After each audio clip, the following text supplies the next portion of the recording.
When an avoidant person decides you're important to them, it's not because you convince them. It's because you stop trying to. And that shift, that moment when you finally let go of the need to prove your worth, is exactly when everything changed. Most people think they became special to an avoidant because they were patient enough, understanding enough, or loved hard enough. But that's the trap everyone falls into. What actually made you important has nothing to do with what you gave them, and everything to do with what you stopped taking from yourself. Research from Stanford University found something fascinating. Avoidants don't choose connection based on how much someone loves them or how attractive that person is. They choose based on neurobiological signals of safety that their nervous system picks up over time. Signals most people don't even know they're sending. Their brain is constantly scanning for threat, running background checks on your emotional stability, your neediness levels, your capacity to regulate yourself when things get hard. Where securely attached people feel drawn to passion and intensity, avoidants feel drawn to calm and consistency. It's not romantic, but it's real. I see this pattern with my clients every single day. Someone comes to me confused, wondering what they did right, questioning if they truly matter, fearing that the avoidant will wake up one day and change their mind. They think the connection is fragile, held together by luck and perfect behavior. It's not. It's one of the most carefully vetted, thoroughly tested connections that avoidant person has ever made in their life. By the end of this, you'll understand exactly why you became important to an avoidant and what invisible qualities you possess that earn their trust. Because when an avoidant lets you into their inner world, it's not luck, it's not timing, and it's definitely not because you chase them into submission. It's because you prove something to their nervous system that almost no one else ever has. And that selection process, that's the foundation of something truly unshakable.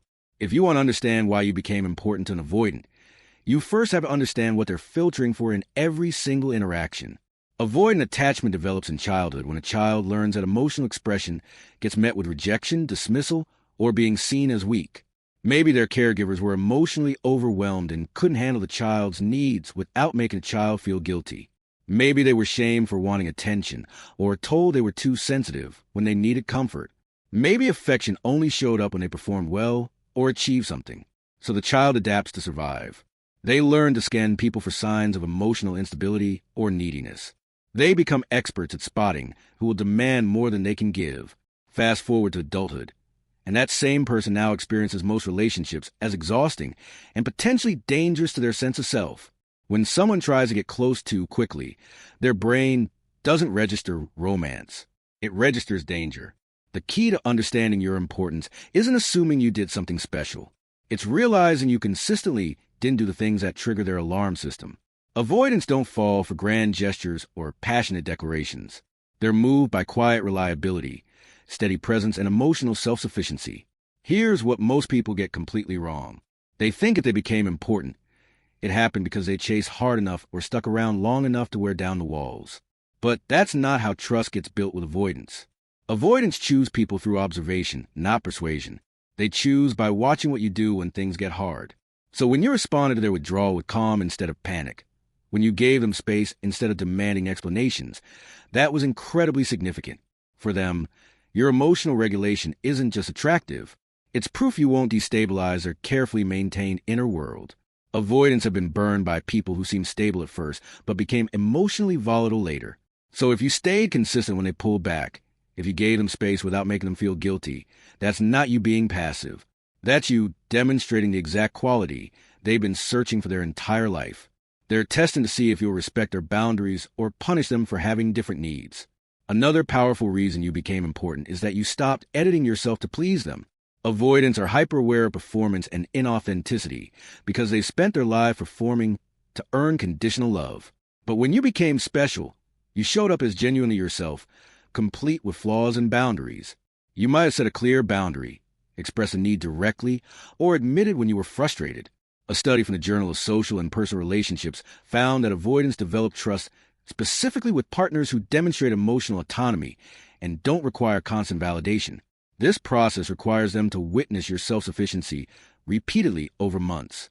So if you maintain your own life, kept your friendships active, pursued your interests, and didn't make them the center of your universe, pay attention. That's not you being distant. That's you being the antidote to every clingy, anxiety-driven person they've ever pushed away. You prove that loving them doesn't mean losing yourself. Every time you showed wholeness instead of neediness, You rewrote their internal narrative. You proved that closeness doesn't have to mean suffocation. Emotional honesty is another major reason you became important. Avoidants need directness. It's biological. Their nervous system can't handle passive aggression or emotional guessing games. But when you're important, you communicated clearly without drama. You said what you needed without turning it into a crisis. You expressed feelings without weaponizing them. This is huge because for avoidants, emotional manipulation is their deepest fear.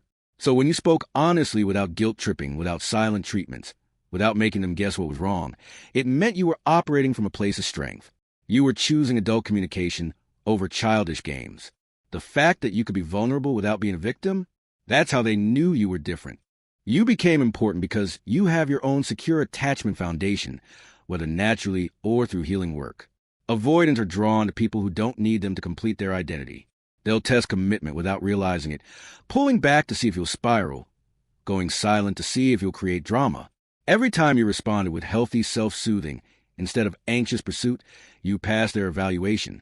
This is their way of checking if you can manage your own emotions.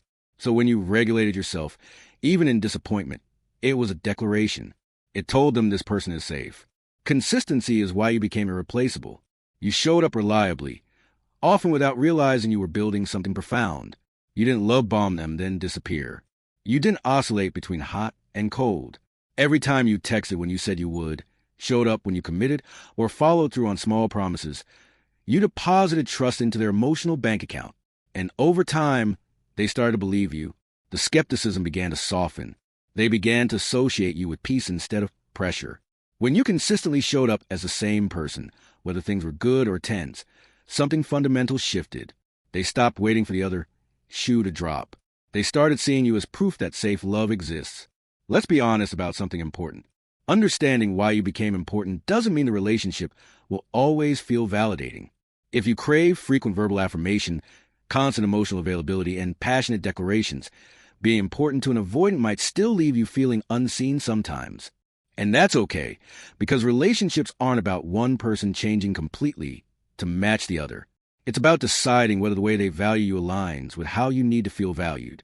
So before you invest deeper, ask yourself hard questions. Do I feel appreciated even when they don't say it verbally? Am I growing in this relationship or shrinking to accommodate their comfort? Can I honor my needs while respecting their different pace? The most powerful thing you can do is choose relationships where both people are stretching toward health, not just one person sacrificing their core needs. Ironically, the more you understand why you became important and stop seeking constant confirmation of it, the more secure the connection becomes.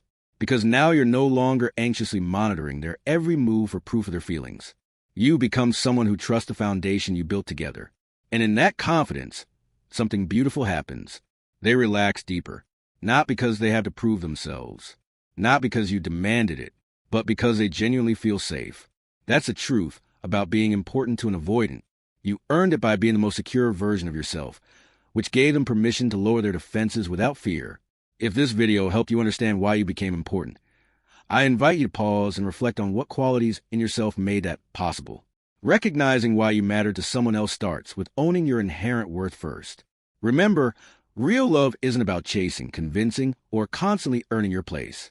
It's about showing up authentically, consistently, and confidently as yourself.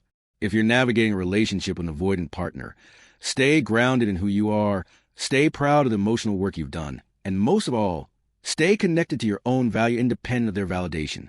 If you found value here, don't forget to like this video, subscribe for more insight on attachment and relationships, and hit that bell so you never miss content that helps you grow. And if you're navigating a relationship that feels confusing or emotionally complex, drop a comment below. I read every single one, and you're never alone on this path of understanding love. Thank you for watching, and remember, being important to an avoidant isn't about what you did to earn it. It's about who you consistently were when they were watching.